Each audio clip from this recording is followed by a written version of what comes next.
Hey, amazing Dual National Area. This is Mary Hildebrandt coming to you live from my new almost office in North Richland Hills, Texas.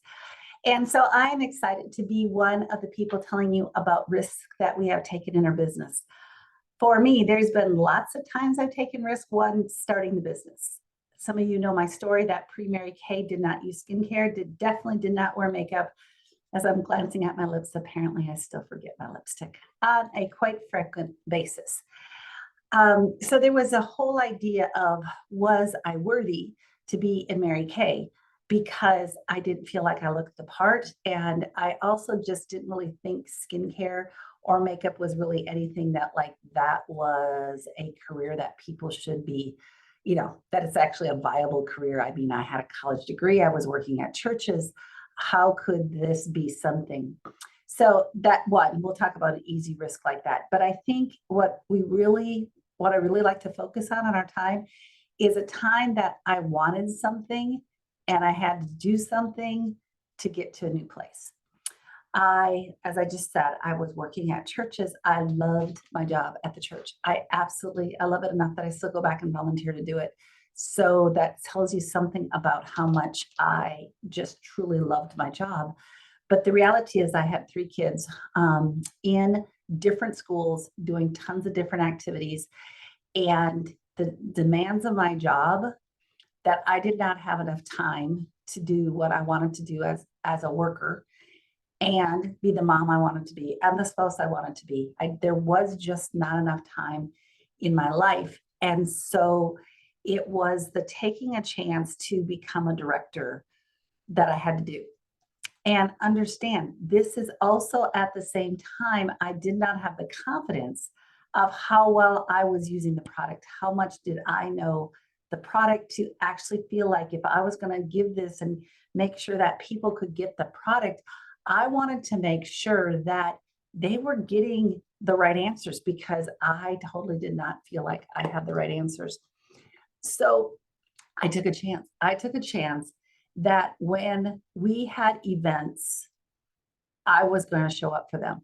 Not only was I going to show up to figure out the information, I was going to show up because it was going to be more practical to learn and earn together. So I just took the chance of, who am I inviting? Who am I asking? Who can be there? Who can be there? And I just kept taking the opportunity to take a chance and say, come be with me. Come learn this with me. Come and trust the products that I am learning more about and enjoying. Come. And I literally would just ask anybody. If you look back at some of the people that some of you guys know now that are movers and shakers in our national area on my team, these were people that were not yet part of Mary Kay, and they were people that I was asking. Some of them came and would experience product, but still did not want to be part of the team because their layering time was not yet complete in their minds. So one of the things that I just did was I just put it in my mind. It did not matter what other people said. It mattered, was I faithful to ask?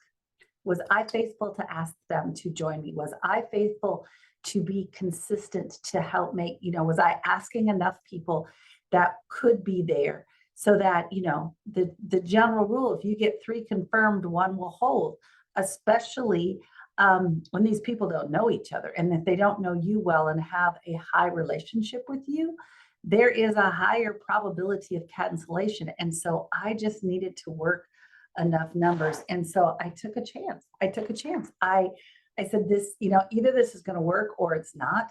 And I knew that if it wasn't going to work, then I was going to have to keep trying to figure out long hours and try to figure out how to be the mom and the wife I wanted to be. So when it comes to our Mary Kay business, there's lots of different ways of doing it. I didn't feel like I had the facility or the comfort level to invite people into my home to do a party. I did not feel that as a comfort point. That is not a spiritual gift of mine. And because I thought that way, I also didn't necessarily attract people that wanted to gather in their homes That's one of the reasons that events worked really well, is that I wasn't cleaning my house. I could say, hey, come, let's do this. And neither one of us have to clean our house. We can both just come and enjoy. And for some people, that they're my kindred spirit in that, that hostessing, attending is way more fun than preparing the house and doing all of that. That is where those people found a home. So my take a chance, are you that amazing hostess that loves to have her house ready? Great. Have your house ready. Keep inviting. Keep inviting. Are you a person that, hey, I need to do this on the go. I need to do this virtually because I just don't have enough time to sit still, that I can do a 5x5, but I have no time to do anything else. Perfect. Do it that way. Are you like me? And I love gathering with people. I just don't like prepping my house for it. Great. You know what? We can do coffee shops. I've done wineries. I've done lots of places because I found that's where I'm at ease. Did you just hear that? That was the magic I wanted you to hear. Where was I at ease stretching my boundaries? I was at ease not preparing my home. And so because I was at ease, guess what? I attracted people to me. So part of this business and taking the chance on yourself is getting to grow and figure out who you be. Because you know what? You are amazing, awesome, and special just the way you are. And when we try to hide behind, oh, wait, this isn't the way that Mary does it. This isn't the way Julia does it. And we hide behind the mask, or we hide behind the dirty mirror of somebody else. That is not the vision that God created for who you to be. And that's not the vision that people can be attracted to, because it's not very attractive when somebody has something across their face. Take a chance. Take it off your face. Reveal who you be, because you know what? You're awesome and amazing. And that's just who we in Mary Care waiting to be. Hope this helps spark something in you. It's worth it. It's worth it to try stuff new. It's worth it to figure out how to be a director. It's worth it to build a customer base to 200 plus. It's worth it to have over 60 skincare customers. Why? Because it pays well and you get to bless people all the time by being you. Love you to the moon. Absolutely believe in you more. Thanks.